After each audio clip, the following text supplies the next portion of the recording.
Welcome to the Sunday morning worship service at DuPage Unitarian Universalist Church.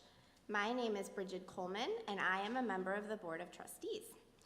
Unitarian Universalism is a faith tradition committed to creating a just and flourishing world for all people. Our Universalist theology tells us that every person is worthy of love.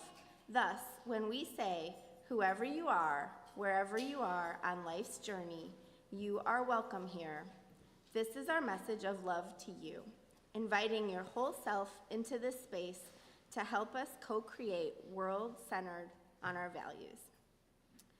We invite you to learn more about us and consider joining this community to enact our values of equity, justice, transformation, pluralism, interdependence, and generosity.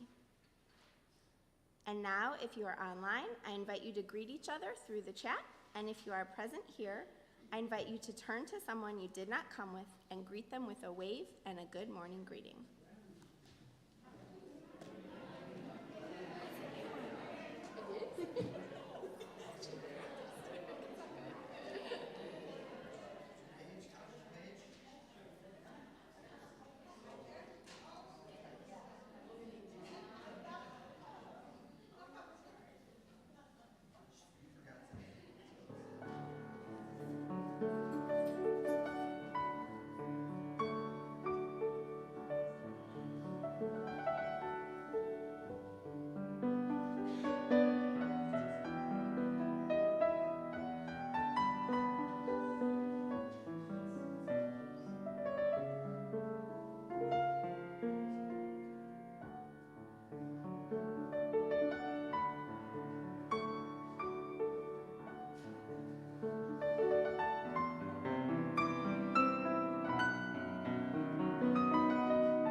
We light our chalice for our value of interdependence. We recognize that because we are connected to each other and creation through the atomic elements formed in the stars, we must care for one another and our planet for all of our flourishing.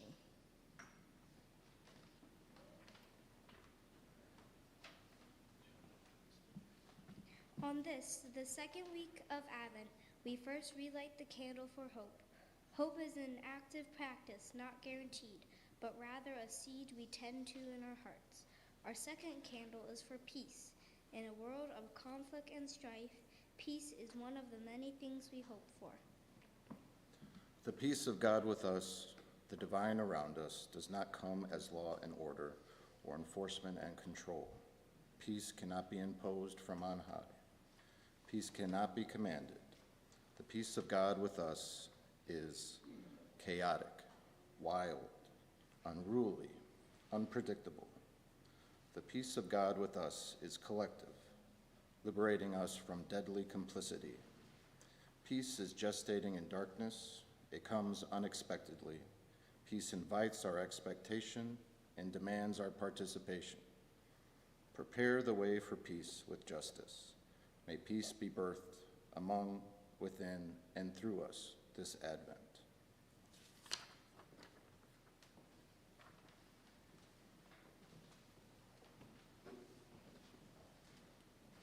Good morning. Good morning. Welcome to this place of love, this place of communal flourishing. We gather together to open our hearts, to expand our minds, and to see the sacred within each other. Come, let us worship together.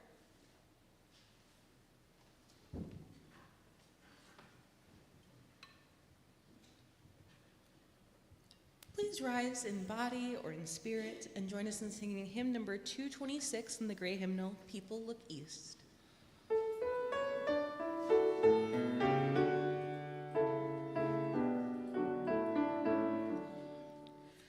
People look east, the time is near, of the crowning of the year. Make us fair as you are able, join the hearth and set the table. People look east and sing today, love the guest is on the way. Here's the one more seed is planted there.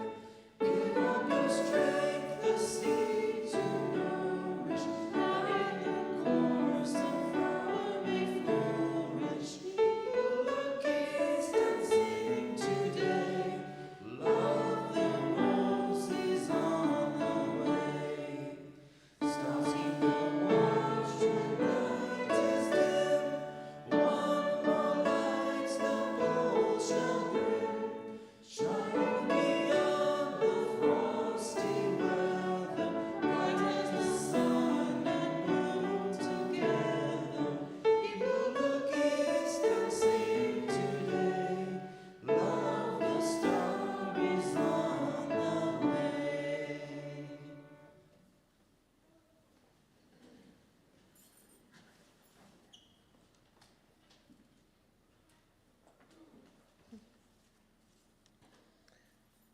Please join me in saying our mission statement.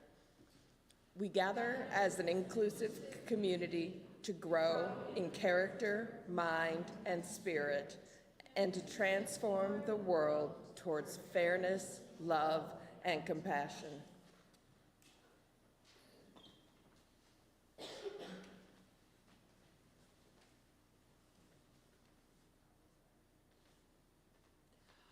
Our vision of beloved community is rooted in the relationships that we have with each other, our world, and creation. Each week, we offer the opportunity to share our joys and concerns aloud here from the pulpit.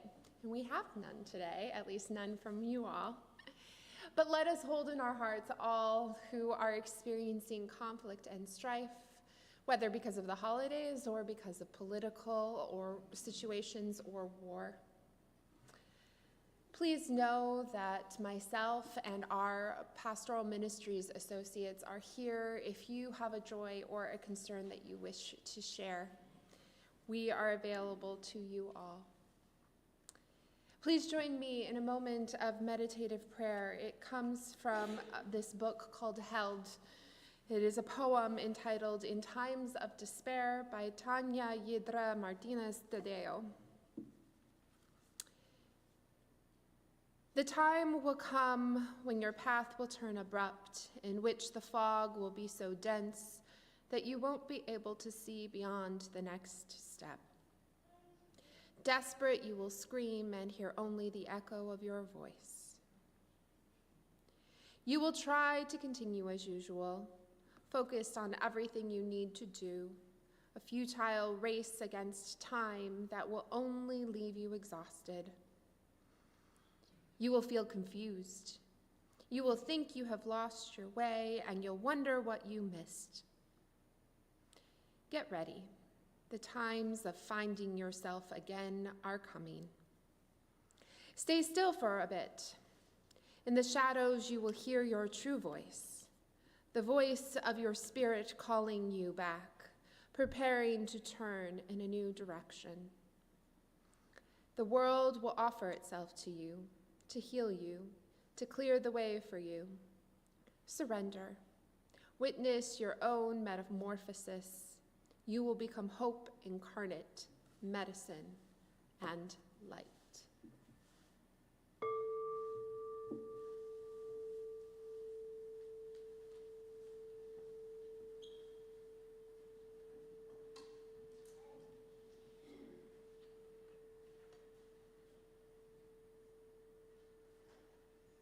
It is time to gather, and I'd like to invite the kids and the young at heart to join me up here in the front for a story.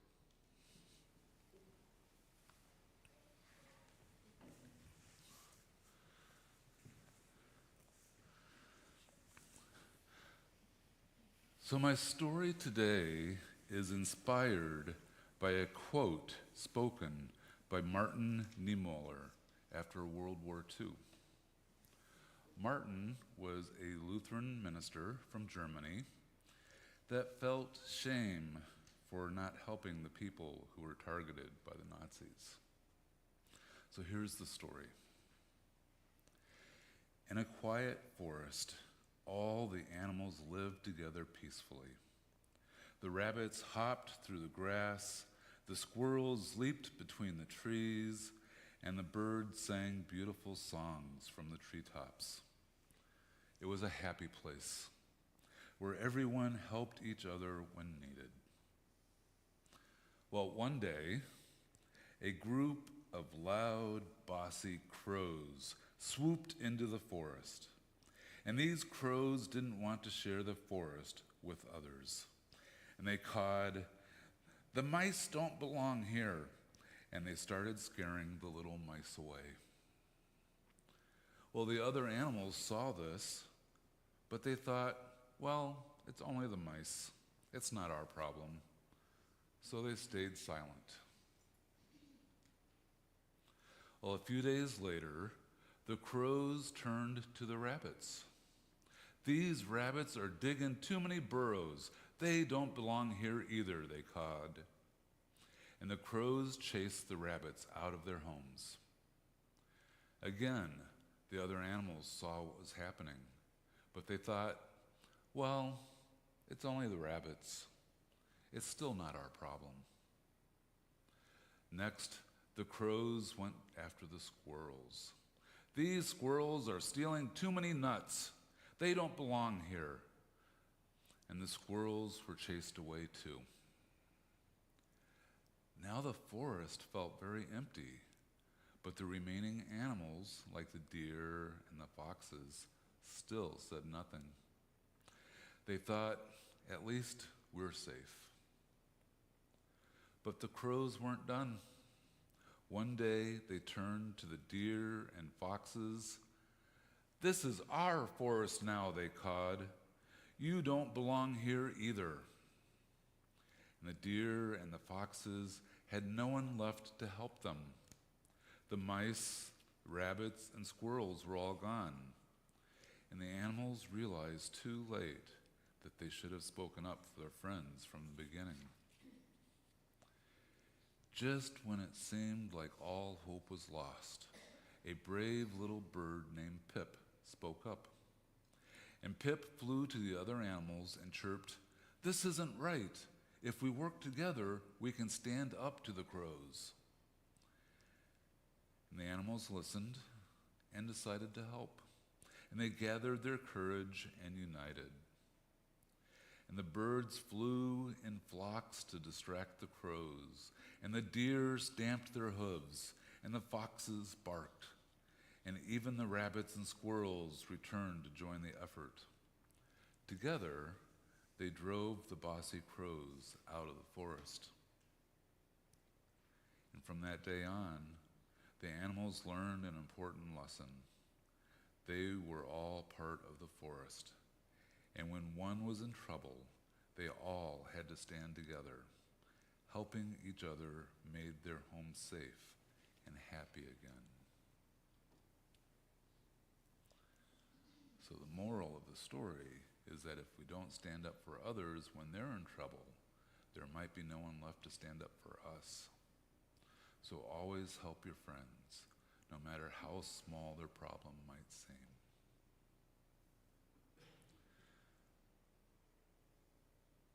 So what do you think might have happened if the little bird didn't speak up?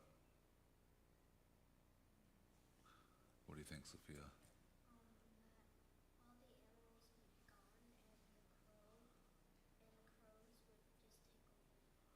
So all the animals be gone and the crows would just take over the forest. Yeah. So how does working together make us stronger?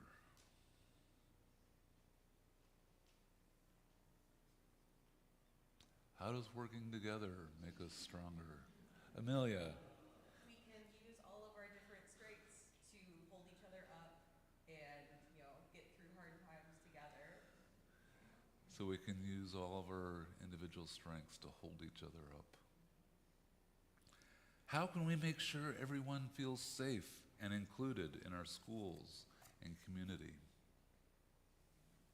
Sophia? We don't have to just be bystanders. We can stand up. Yeah. All right. Thank you for answering questions. Let's sing to the children.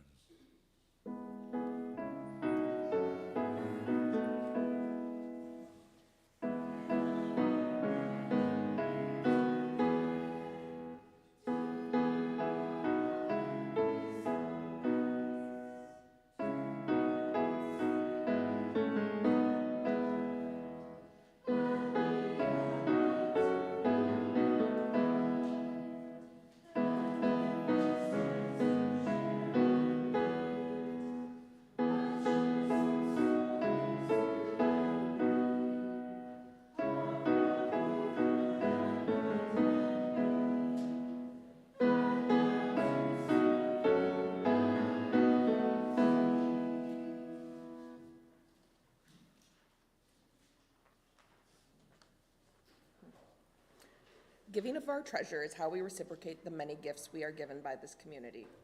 Your contribution supports the programs and operations of DuPage UU Church. Giving is also how we live our values in the world. Each month, we share our offerings with an organization nominated by the congregation and selected by the special offering team. In the month of November, our shared plate recipient is NAMI DuPage, nominated by DUUC member Suzanne Gowdy. The mission of NAMI DuPage is to provide support, advocacy, and education in order to improve the quality of life of individuals with mental illness and their families.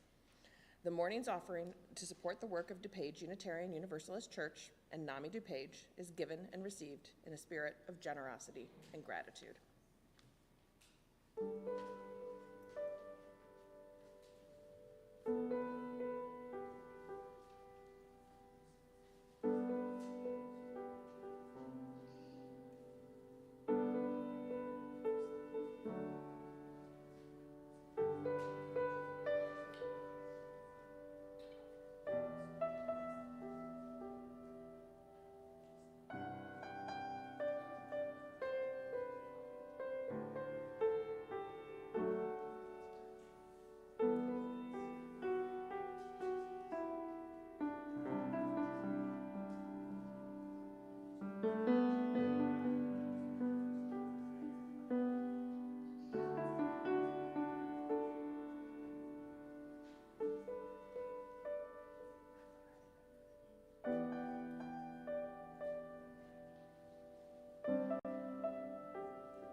Before the apocalypse, there was the apocalypse of boats. Boats of prisoners, boats cracking under sky iron, boats making corpses bloom like algae on the shore. Before the apocalypse, there was the apocalypse of the bombed mosque. There was the apocalypse of the taxi driver warped by flame. There was the apocalypse of the leaving and the having left, of my mother unsticking herself from her mother's grave as the plane barreled down the runway. Before the apocalypse, there was the apocalypse of planes. There was the apocalypse of pipelines legislating their way through sacred water, the apocalypse of the dogs.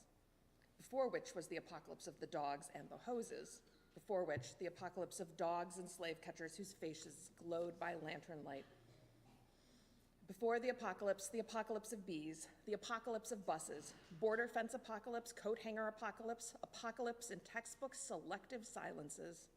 There was an apocalypse of the settlement and the soda machine, the apocalypse of settlement in the jars of scalps. There was the bedlam of the cannery, the radioactive rain, the chairless martyr demanding a name. I was born from an apocalypse and have come to tell you what I know, which is that the apocalypse began when Columbus praised God and lowered his anchor. It began when a continent was drawn into cutlets. It began when Kubla Khan told Marco, begin at the beginning. By the time the apocalypse began, the world had already ended. It ended every day for a century or two. It ended with another ending, world spun in its place. It ended and we woke up and ordered Greek coffees and drew the hot liquid through our teeth, as everywhere the apocalypse rumbled.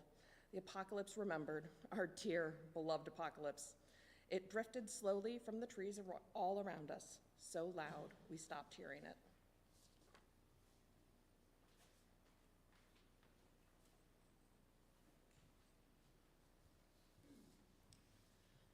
Please rise in body or in spirit and join us in singing hymn number 348, Guide My Feet.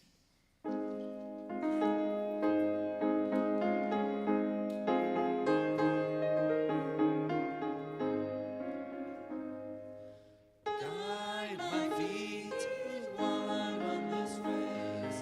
Guide my feet while I run this race.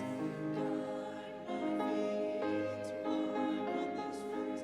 For I don't want to run this race in vain, Hold my hand while I run this race. Hold my hand while I run this race. Hold my hand while I run this race, for I don't want to run this race in vain, Stand by me while I run this race. Stand by me while I run this race. Stand by me while I run this race, for I don't want to run this race in vain.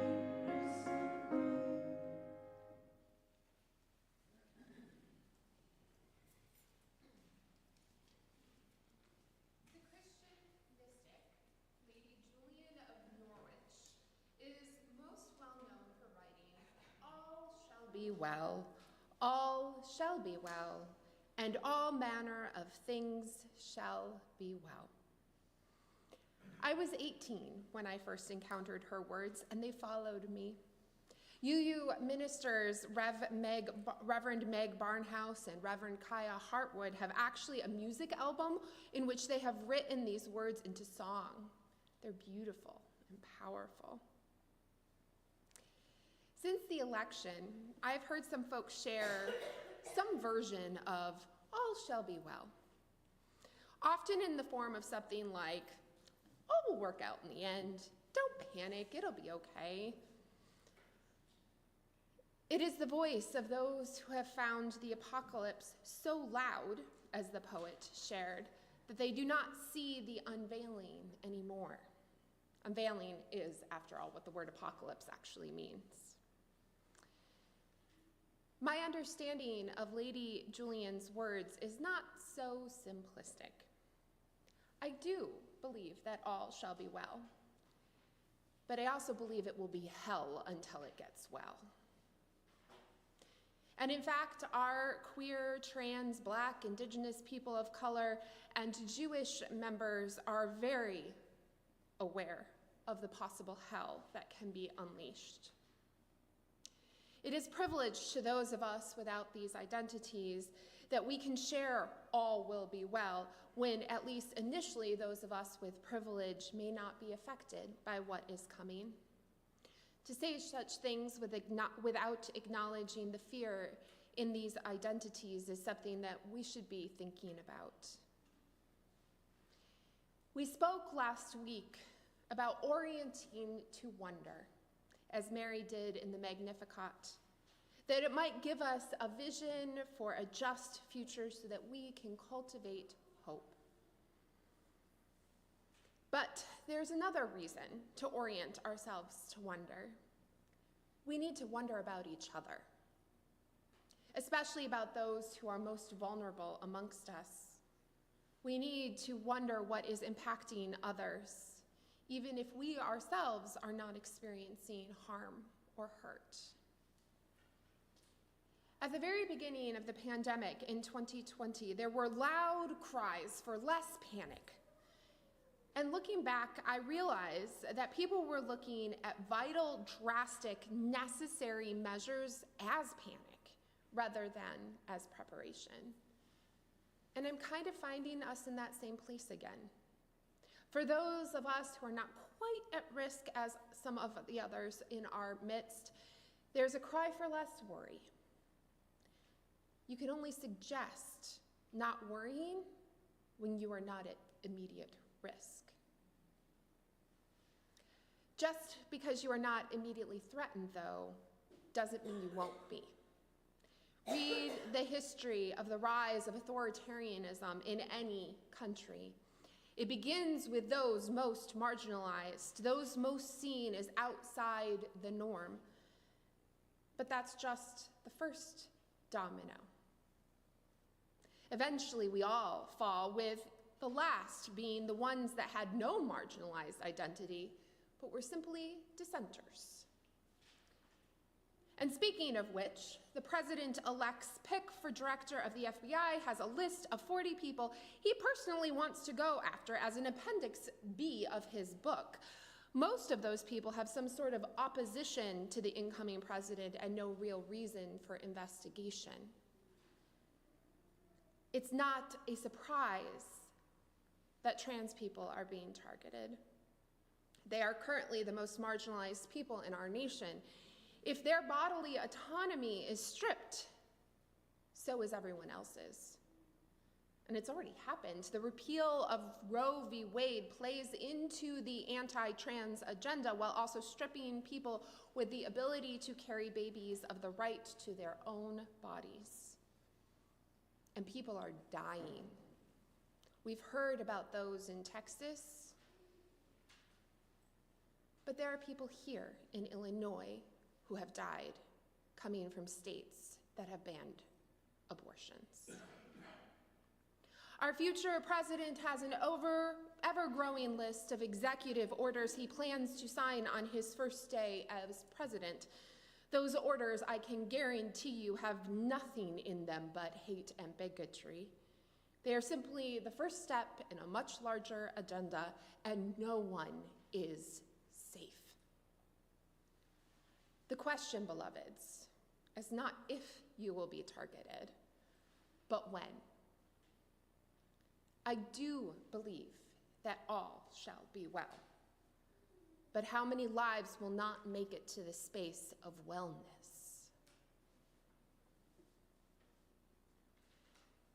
Lady Julian's words, though, are not correctly quoted. Lady Julian was a mystic. She lived during the Middle Ages, and specifically during one of the many plagues of Black Death in Europe. Her writings were actually her articulation of her visions from God. She was deathly ill, and in that illness, she had visions from God. It was in seminary during my Women in Christian Mysticism class that I encountered the full version of her words, which go like this. But Jesus, who in this vision informed me of all that is needed by me, answered with these words and said, "It was necessary that there should be sin, but all shall be well, and all shall be well, and all manner of thing shall be well." Now, my understanding of sin is the systemic ways that we harm each other and our world, and the ways we deprive each other and our world of flourishing. I disagree with Lady Julian's assessment that sin is necessary, but I would say it might be inevitable. Regardless, her message that all shall be well in the face of sin is one that I agree with, but only because I also believe very strongly in her first sentence. But Jesus, who in this vision informed me of all that is needed by me.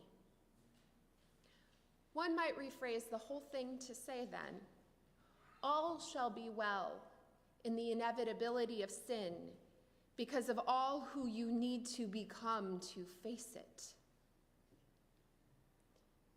We are facing an utmost kind of sin, the sin of supremacy, the sin of power, the sin of heteronormativity, the sin of empire. The list goes on and on. It comes from many places and takes many forms, and yet at its core is a deep hatred of difference and a deep desire to keep certain people from flourishing. As people whose values of faith are rooted in love, we are called to counter this sin. We understand love as the flourishing of all people. The question becomes, what is needed of us? Who must we become to counter all of this hate? Who must we become to make all things well for all people? I cannot answer this question for each of you as individuals, but I can answer this question for us as a community rooted in our Unitarian Universalist values. We must become a people from whom our love flows abundantly for those who need it most. We have a little over a month until those executive orders are signed, and we are taking full advantage of that month. Your staff and leaders are having conversations about our resources, about our connections, about what it means to be Unitarian Universalist at a Unitarian Universalist church in this time. We will be offering classes and trainings to prepare ourselves for the work ahead. We are having conversations on what public versus private ministry looks like. We are strengthening our ties to other organizations. And if you have ways that you might help or connections or resources that you might bring, please contact myself or Steve Cooper, our Director of Religious Education, Tina Lewis, or our board president, Chris Cable. If you are asking yourself who you need to become in this moment, may I suggest that you begin by having a conversation with someone in a very different social location than you are in. Ask a trans person how they are. Offer to pay for a trans person to get their paperwork in order so that their gender can match who they are as a person, so that when the laws come about to erase them, it will have a harder time happening. Ask a queer couple if they need support. Maybe they need to get married and they need witnesses. Stock up on Plan B prescriptions for those who may need it.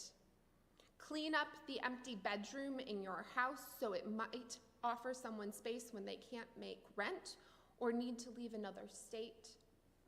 Donate to our Abundance Fund, formerly the Minister's Discretionary Fund, so our church can help those in need. Find a local organization to volunteer at, one that lives our values. Check in with the UU Advocacy Network of Illinois or the UU Prison Ministry and volunteer. There are so many ways to get involved. Things shall not be well And for some of us, they may be already really not well. We are a faith tradition who has faced the coming storm before and will do so again. We have faced the apocalypse. We are called in this moment to prepare. We are called to simply hear the apocalypse and not to ignore it. We are called to find our courage. Courage doesn't mean we're not afraid. It means that we're brave despite our fear. And so, dear ones, we rise. We rise to meet this moment. We rise to create a network of connection that is unbreakable in the storm. We rise so we become who we need to be to make all well in the end for all people.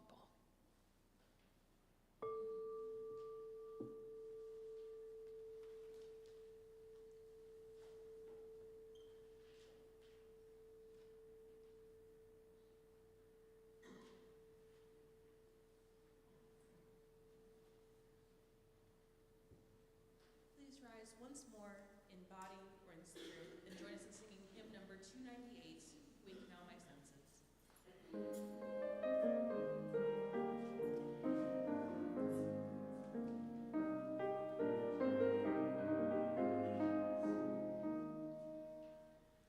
Wake now my senses and hear the earth call. Feel the deep power of being in all. Keep with the web of creation your vow. Giving, receiving as love shows us how. Wake now my reason, reach out to the new. Join with each pilgrim who fights for the truth. Honor the beauty and wisdom of time. Suffer the limit and raise the sublime. Wake now, compassion, give heed to the cry. Voices of suffering fill the wide sky. Take as your neighbor, both stranger and friend. Praying and striving the hardship to end. Wake now my conscience with justice thy guide. Join with all people whose rights are denied. Take not for granted a privileged place. God's love embraces the whole human race. Wake now my vision of ministry clear. Brighten my pathway with radiance here. Mingle my calling with all who will share. Work towards a planet transformed by your care.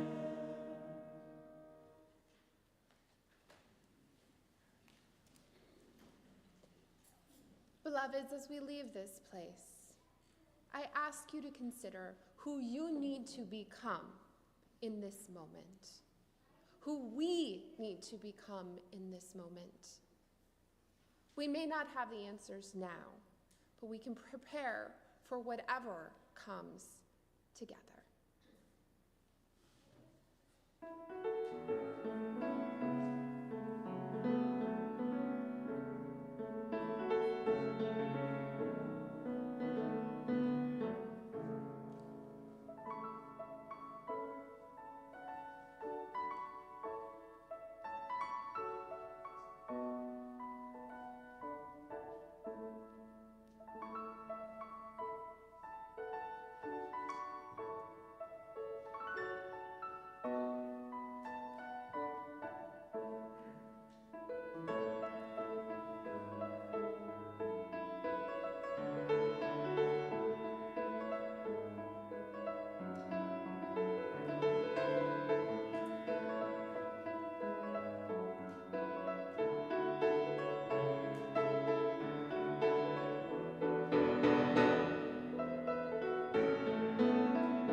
Please join me in saying our chalice extinguishing words.